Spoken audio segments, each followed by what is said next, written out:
স্বাগত নিউজ 24 সকাল ৯টার বিরতিহীন সংবাদে।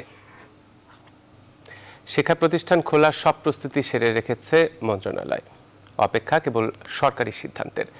শিক্ষা প্রতিষ্ঠান খুললেই গুরুত্ব বিবেচনায় সবচেয়ে আগে ক্লাস শুরু হবে এসএসসি ও এইচএসসি পরীক্ষার্থীদের ক্লাস। পর্যায়ক্রমে ক্লাস শুরু করবে অন্য শিক্ষার্থীরাও। নতুন বর্ষে আর কোনো অটো পাসের সুযোগ নেই বলেও মত মাউসিপ মহাপরিচালকের। অন্যদিকে সংক্ষিপ্ত সিলেবাসে এসএসসি ও এইচএসসি পরীক্ষা নেয়ার কারিকুলাম তৈরির কাজ শুরু করেছে এনসিটিবি। আরো জানাচ্ছেন সজল দাস। করোনা ভীতি সঙ্গী করে অনেকটাই স্বাভাবিক নগর জীবন, চলছে সবকিছু, কিন্তু বন্ধ শিক্ষা প্রতিষ্ঠান। শিক্ষার্থীদের স্বাস্থ্য সুরক্ষা বিবেচনায় সিদ্ধান্তে অনড়। করোনা পরিস্থিতির উন্নতি সাপেক্ষেই পরবর্তী সিদ্ধান্ত নিতে চায় সরকার।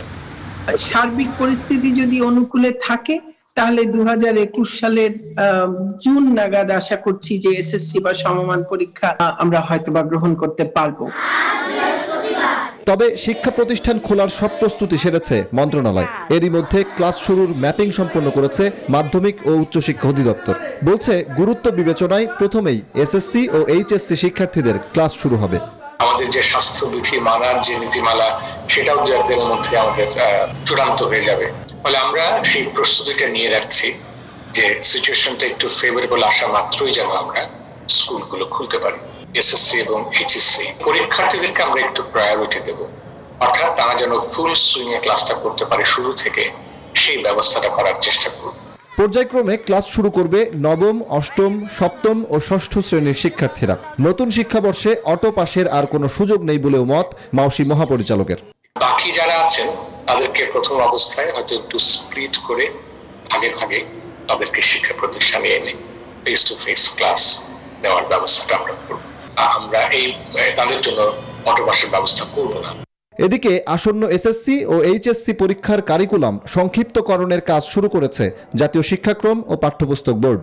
মন্ত্রী মহোদয় আপনাদের বলেছিলেন যে এসএসসি পরীক্ষা, এইচএসসি পরীক্ষা আপনার সংক্ষিপ্ত একটু সিলেবাসকে সংক্ষিপ্ত করে নেবেন, সেই ব্যাপারে কাজ করছি আমরা।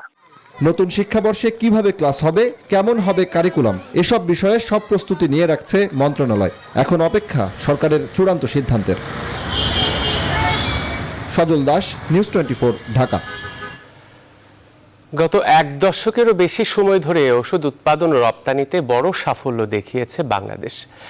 একসময় শতভাগ আমদানি নির্ভর হলেও দেশীয় ওষুধের সুনাম এখন বিশ্বজুড়ে। দেশের 98% চাহিদা মিটিয়ে রপ্তানি হচ্ছে দেশ শতাধিক দেশে। এ খাতের উদ্যোক্তারা বলছেন, কাঁচামালের আমদানি নির্ভরতা কমিয়ে মৌলিক উৎপাদন তৈরির সামর্থ্য বাড়ানো গেলে পোশাক শিল্পের পর অন্যতম সম্ভাবনাময় রপ্তানি খাত হতে পারে এই ওষুধ শিল্প। বিস্তারিত জানাচ্ছেন বাবু কামরুজ্জামান। বাংলাদেশের ওষুধ শিল্পের বয়স ছাড়িয়েছে 6 দশক। এ সময়ে দেশের চিকিৎসা ব্যবস্থা নিয়ে ভিন্ন মত থাকলেও ওষুধ শিল্পের সুনাম ছড়িয়ে পড়েছে বিশ্বময়। বিশ্বমানের প্রযুক্তি আর মোটা বিনিয়োগ নিশ্চিত করেছে চাহিদামাফিক উৎপাদন। গুণগত মান ও কার্যকারিতার কারণে দেশীয় ওষুধ রপ্তানি হচ্ছে বিশ্বের অন্তত 160টি দেশে। এ খাতের সংগঠন ও সরকারি হিসাব বলছে 257টি কোম্পানির কারখানায় বছরে 24,000 ব্র্যান্ডের ওষুধ উৎপাদিত হচ্ছে। বছরে প্রায় 25,000 কোটি টাকার ওষুধ ও কাঁচামাল উৎপাদিত হচ্ছে এসব কারখানায়, যেখানে কর্মসংস্থানও হয়েছে প্রায় 2 লাখ মানুষের।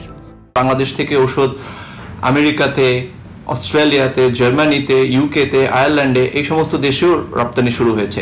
সরকার যদি দ্বিপাক্ষিক যে চুক্তিগুলো আছে বিভিন্ন দেশের সাথে, কূটনৈতিক সম্পর্ক যদি আরো জোরদার করে, সেটাও আমাদের ওষুধ শিল্পের রপ্তানিতে আরো অনেক সম্ভাবনার দুয়ার খুলে দেবে বলে আমি মনে করি। এত বড় ড্রাগ মার্কেটে যদি আমরা একটু বুস্ট দেই, আমরা ইজিলি 1, 2, 3, 4, 8, 10 ইভেন ফিউ ডেজ টাইমে $20 বিলিয়ন পৌঁছে যেতে পারি।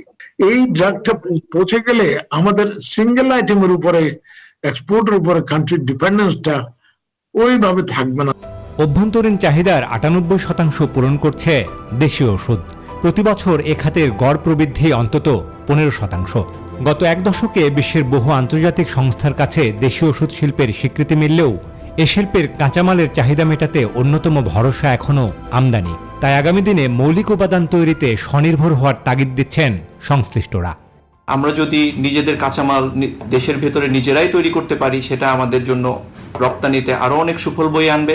বাংলাদেশে যদি খুব ভালো আন্তর্জাতিক মানের ক্লিনিক্যাল রিসার্চ অর্গানাইজেশন হয় যেখান থেকে আমরা বায়োইকুইভ্যালেন্স করাতে পারবো, সেটা আমাদের রপ্তানিতে একটা সুফল বয়ে আনবে। অ্যাক্টিভ ইনগ্রেডিয়েন্টের যে পার্ক সেটা যদি চালু হয় এবং সরকার কিছু প্রণোদনাও দেয়, তাহলে আমার মনে হয় আমাদের অনেক ইন্ডাস্ট্রি ফার্মাসিউটিক্যাল র ম্যাটেরিয়ালটা প্রডিউস করতে পারবে। আমাদের রিয়েল কম্পিটিটিভনেস সেখানেই থাকে। রপ্তানি উন্নয়ন ব্যুরোর হিসাব বলছে 2020 সালের জানুয়ারি থেকে নভেম্বর পর্যন্ত ওষুধ রপ্তানি হয়েছে $13.5 কোটি, যা লক্ষ্যমাত্রার চেয়েও 4.25% বেশি। বাবু কামরুজ্জামান, নিউজ 24, ঢাকা। এবার করোনা ভ্যাকসিনের খবর। যুক্তরাষ্ট্রের কোম্পানি ফাইজারের তৈরি ভ্যাকসিন গ্রহণের বিষয়ে কোভ্যাক্সের দেয়া চিঠিকে ইতিবাচকভাবে দেখছে স্বাস্থ্য অধিদপ্তর। বাংলাদেশে কোভ্যাক্সের এই ভ্যাকসিন নেবে বলে প্রাথমিকভাবে সিদ্ধান্ত হয়েছে। তাই সবকিছু ঠিক থাকলে প্রাথমিকভাবে ফাইজারের 8 লাখের বেশি ডোজ ভ্যাকসিন পেতে পারে বাংলাদেশ। ফাইজারের ভ্যাকসিন যে তাপমাত্রায় বহন ও সংরক্ষণ করতে হয় সেই ধরনের ব্যবস্থা বাংলাদেশে নেই। তবে স্বাস্থ্য অধিদপ্তর বলছে প্রয়োজনে সেটাও জোগাড় করার চেষ্টা করা হবে। হাসান পারভেজের রিপোর্ট।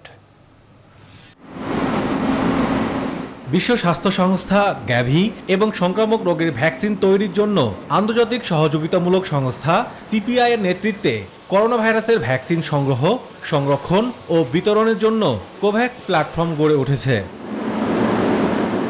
যুক্তরাষ্ট্রের কোম্পানি ফাইজারের তৈরি করা ভ্যাকসিন বাংলাদেশ নেবে কিনা তা জানতে চেয়ে শুক্রবার চিঠি দিয়েছে কোভ্যাক্স। তাদের চিঠিতে বলা হয়েছে, বাংলাদেশ ফাইজার বায়োএনটেকের করোনা ভাইরাসের ভ্যাকসিন নিতে চাইলে 18 জানুয়ারির মধ্যে জানাতে হবে। আমরা মনে করি যে কোনো ভ্যাকসিনই আমাদের দেশের মানুষের জন্য এখন কাজে লাগবে, সুতরাং আমরা পজিটিভলি দেখছি এটাকে, এবং কিভাবে এটাকে আনা যায় সেই জন্য আমাদের কি প্রস্তুতি নিতে হবে সেটা নিয়ে আমরা কাজ করছি। জানুয়ারি থেকে ফেব্রুয়ারির মধ্যে পাওয়া যাবে, মে মাসের আগে, অবশ্যই মে মাসের পরে না। ফাইজারের ভ্যাকসিন -70°C তাপমাত্রায় সংরক্ষণ করতে হয়, এটিকে চ্যালেঞ্জ মনে করছে স্বাস্থ্য অধিদপ্তর। তবে বাংলাদেশে জনস্বাস্থ্য ইনস্টিটিউট, IEDCR, ICDDRBতে -70°C তাপমাত্রায় ভ্যাকসিন রাখার ব্যবস্থা রয়েছে। ক্যাপাসিটির ফ্রিজার বা কিছু আছে কিনা সেগুলো দেখছি। আমরা আমাদের সরকারি যেমন প্রতিষ্ঠানে দেখছি, বেসরকারি প্রতিষ্ঠানেও দেখছি, এবং পাশাপাশি এটাও দেখছি যে যদি কোথাও না থাকে সেই ক্ষেত্রে কিনতে কতটা সময় লাগবে এবং আমরা কিনতে পারবো কিনা, সেই বিষয়গুলো আমরা কিন্তু এক্সপ্লোর করছি। মানে আমরা সব দিক খুবই ওপেনলি যাতে নেওয়া যায় সেরকম একটা অ্যাটিটিউডে এটাকে আসলে এক্সপ্লোর করছি। ফাইজারের এই ভ্যাকসিন ফ্রন্টলাইনার হিসেবে শুধু চিকিৎসক ও স্বাস্থ্যকর্মীদের দিতে হবে বলে চিঠিতে উল্লেখ রয়েছে। হাসান পারভেজ, নিউজ 24, ঢাকা। দীর্ঘদিন ধরে শাহবাগ শিশু পার্কের প্রবেশপথ থেকে ঢাকা বিশ্ববিদ্যালয়ের প্রবেশপথের ফুটপাত ফুল ব্যবসায়ীদের দখলে, ফলে পথচারীদের জীবনের ঝুঁকি নিয়ে মূল সড়ক দিয়ে হাঁটতে হয়। অভিযোগ আছে রাজনৈতিক নেতা ও পুলিশকে চাঁদা দিয়ে ফুটপাত দখল করে ব্যবসা করে চলছে এখানকার ব্যবসায়ীরা। তালুকদার বিপ্লবের প্রতিবেদন। নানা শ্রেণী ও পেশার মানুষের চলাচল রাজধানীর অন্যতম ব্যস্ততম এলাকা শাহবাগ। প্রতিদিন লক্ষ মানুষের পদচারণা থাকে এখানে, দিন রাতে সবসময় যানবাহন চলাচল করে, অথচ এখানে ফুটপাতে হাঁটার কোনো জায়গা নেই। শাহবাগ শিশু পার্কের সামনে থেকে বটতলা পর্যন্ত ফুটপাত জুড়েই গিজগিজ করছে ফুলের দোকান। এমনকি পথচারীদের হাঁটার জায়গা দখল করে ভাতের হোটেল সাজিয়ে বসেছে অবৈধ দখলদাররা। বাধ্য হয়ে পথচারীরা নেমে এসেছেন সড়কে। আমাদের চলার খুবই অসুবিধা হয়, তখন আসলে ফুলের ঘ্রাণের থেকে মানে ফুলের প্রতি যে মায়াটা সেটা থাকে না। এই সারাটা রাস্তা যতদূর যাবে এখান থেকে আপনি আবার এলিফ্যান্ট মিলে যান, সেখানে ঢালা ঢিলে দেয়া। এদিকে যান চলাচলে বিঘ্ন ঘটে সৃষ্টি হচ্ছে যানজট, সেই সঙ্গে তো থাকছে পথচারীদের দুর্ঘটনার আশঙ্কাও। জাম থাকার কারণে আমরা সাধারণ পাবলিক তো যেখানেই যাই, বিশেষ করে মেয়েদের জন্য তো মানে যে সাইড দিয়ে যে হাঁটবে এরকম কোনো জায়গাই নেই। আমরা জীবনের রিস্ক নিয়ে দৈনন্দিন রাস্তার পাশাপাশি হাঁটাহাঁটি করতে যথেষ্ট সরকারি কিন্তু ফুটপাত দেওয়া আছে, কিন্তু সেই ফুটপাতটা কিন্তু আমরা ব্যবহার করতে পারতেছি না। শীঘ্রই ফুটপাত দখলমুক্ত করতে ব্যবস্থা নেওয়ার কথা জানান স্থানীয় ওয়ার্ড কাউন্সিলর। শাহবাগের এখানে যে ফুটপাতগুলো আছে, আমার মাননীয় মেয়র আপনি জানেন যে এই ফুটপাত দখলদারিত্বের বিষয়ে জিরো টলারেন্সে আছে। এটা পর্যায়ক্রমে এখানেও আসা হবে, এগুলো উচ্ছেদ করা হবে। আর আপনারা জানেন যে এর উল্টা পাশে গত সপ্তাহে এসে আমাদের ভ্রাম্যমাণ ম্যাজিস্ট্রেট কোর্ট এসে এইগুলো অবৈধ স্থাপনা সব উচ্ছেদ করে দিয়েছে।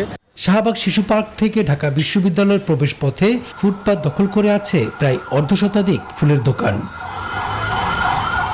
তালুকদার বিপ্লব, নিউজ 24, ঢাকা। আবাসন খাতে অনেক দূর এগিয়েছে বাংলাদেশ, একই সঙ্গে এখনও অনেক সম্ভাবনা রয়েছে বলে মনে করেন এই খাতের সংশ্লিষ্টরা। রবিবার সন্ধ্যায় রাজধানীর একটি হোটেলে Indian imports chamber of commerce and ইন্ডাস্ট্রিজের রিয়েল এস্টেটের নতুন প্রেসিডেন্ট মাহির আলী খান রাতুলের সম্বর্ধনা অনুষ্ঠানে এই মত দেন বক্তারা। এ সময় IECCI এর প্রেসিডেন্ট অতুল কুমার সাক্সেনা, বসুন্ধরা গ্রুপের ব্যবস্থাপনা পরিচালক সায়েম সোভান আনভির, রূপায়ণ গ্রুপের চেয়ারম্যান লিয়াকত আলী খান মুকুল সহ অনেকে উপস্থিত ছিলেন। অনুষ্ঠানে বাংলাদেশের ব্যবসায়ী খাতের অগ্রগতির ভবিষ্যতে ভারতের আরও সহযোগিতা কামনা করা হয়।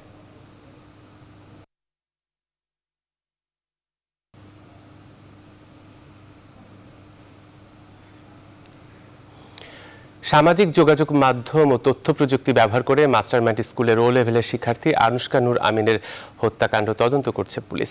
সে সাথে ডিএনএ পরীক্ষার রিপোর্ট না আসা পর্যন্ত দিহানের 3 বন্ধুকে নজরদারিতে রাখা হয়েছে। রবিবার মামলার অগ্রগতি নিয়ে এসব তথ্য দিয়েছে ডিএমপির রমনা বিভাগের উপকমিশনার আসাদুজ্জামান রহমান।